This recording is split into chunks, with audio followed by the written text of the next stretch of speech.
end of the First World War, Belgrade became the capital of the new state, Kingdom of Serbs, Croats, and Slovenes, Kingdom of Yugoslavia from 1929. This enticed great immigration of surrounding rural population, but also the influx of educated and persons with special training of skills, clerks, administrative staff, soldiers, officers, businessmen, etc., as it was demanded by Belgrade's new status of political, administrative, economic, and military center of the new state. This enormous immigration population had doubled in the first 10 years after the war, underlined the already present problem of inadequate housing. Years just after the war were characterized by a boom of building activity. However, demand was still higher than supply. This situation was further worsened by economic crisis of late 20s, which slowed down the construction while immigration remained on the same level. As a result of that conjuncture, residents of Belgrade were forced to rent small, unhealthy, and overcrowded apartments. Those less fortunate resorted to constructing slums of the edges of the urban zone, thus creating unhygienic settlements, which became breeding grounds for various infectious diseases. Tuberculosis was the most prevalent among them, and the statistics show that it accounted for 25% of all causes of death. Syphilis was second one. About 70% of all women patients treated for syphilis were in fact married. One of the conclusions could be that prostitution was a supplementary activity for them, done in order to increase income.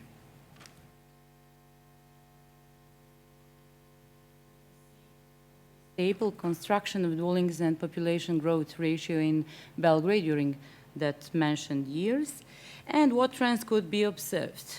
First of all, we can notice that there was a hyperproduction of large apartments that were mostly inaccessible to residents of Belgrade and that remained unoccupied for protracted periods of time. Secondly, there weren't enough small apartments to the market and demand remained high, which was driving the price of rent up. According to contemporary research, average rent was between 30% to 50% of average salary of Belgrade resident.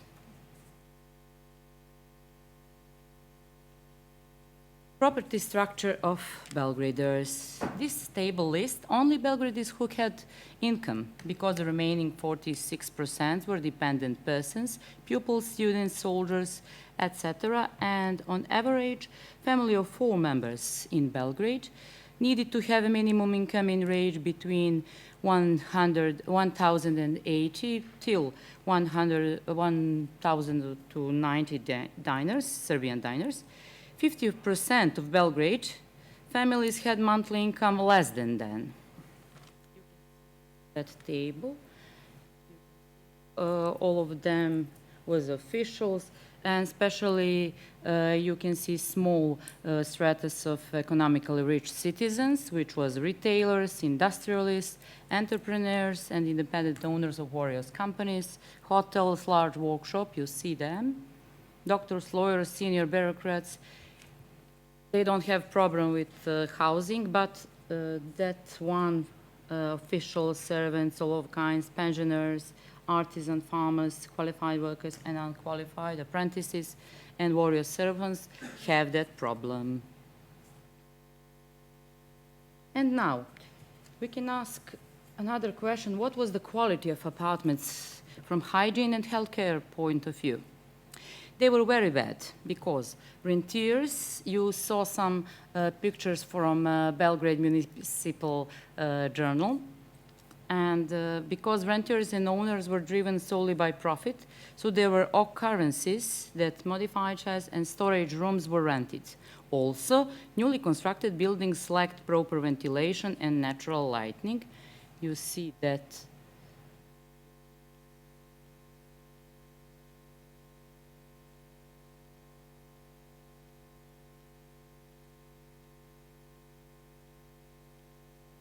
downtown, and it was in A large amount of population tried to solve this issue by building houses illegally, mostly outside of city rayon. In such a way, numerous shanty towns filled with hovels and shacks sprang out. They also had picturesque names such as Yatagan Mala, Handgan Mala, Mala from Mahala as an old Arabic term for settlement, and it entered Balkan languages via Ottoman Turkish. They also called Prokop, Marinko's Paddle, settlement Petar Mrkonjić, which is secret name of former Serbian king Petar Karađorđević, for example. A brief explanation of names associated with weapons, practice of constructing shanty towns was frantic and often violent activity, both between builders themselves and between builders and police. According to contemporary law, city authorities couldn't demolish a structure that had roof on it without proper court warrant.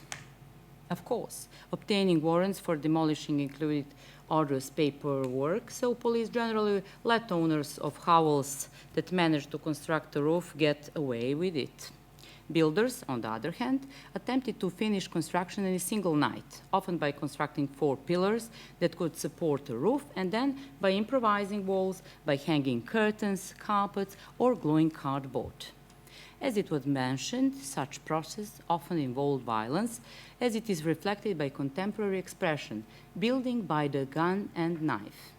It goes without saying that such shanty towns were constructed in absolutely unhygienic conditions, according to research conducted by Belgrade Municipal Gazette, which showed these photographs. 90% of them should be demolished instantly on sanitary grounds. According to contemporary sociologist Slobodan Vidaković, one of former and very most important sociologists in our country, 90% of such hovels lived between 6 and 8 occupants, so that each had less than 2 and 5 cubic meters of air. These settlements lacked waterworks, sanitation, electricity, which led to further deterioration or hygienic conditions. However, situation was not much better in the very downtown, because some streets and alleys also lacked sanitation, that had toilets in the courtyard, that was used by several apartments. Drainage issue wasn't addressed in this research, but we can assume it is sickening to think of scenes that follow downpours of rains or protracted periods of summer heat.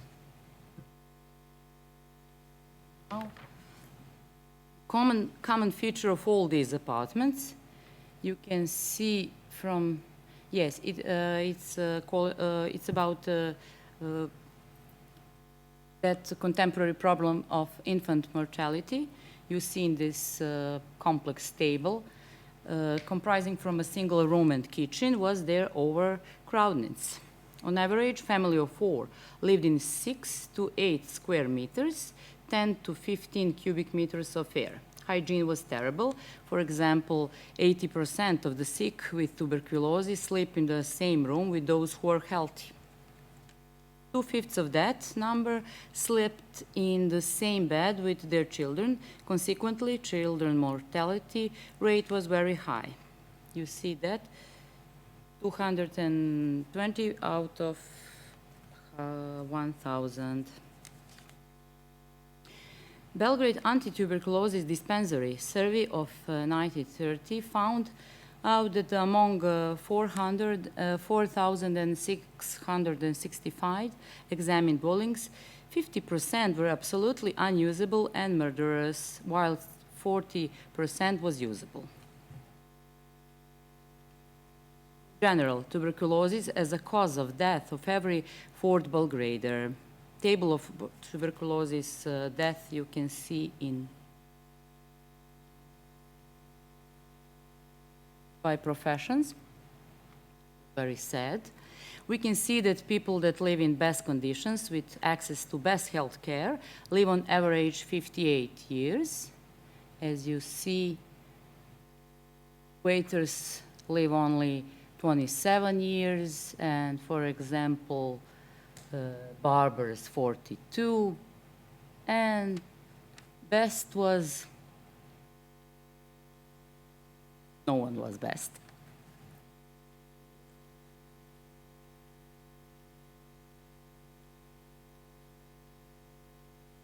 bankers maybe.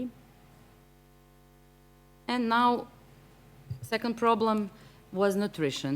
According to contemporary calculations of our contemporary sociologists and social history researchers, Belgraders on average suffered from a deficit of 700 calories. This number varied with occupations.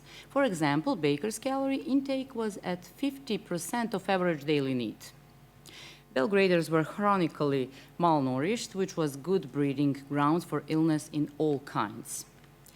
At the end, I could tell that it was some of the first results of our wide research of cultural and health history of Belgrade. We, until now, finished and published our history of health culture in 18th century. We are waiting until year 19th century.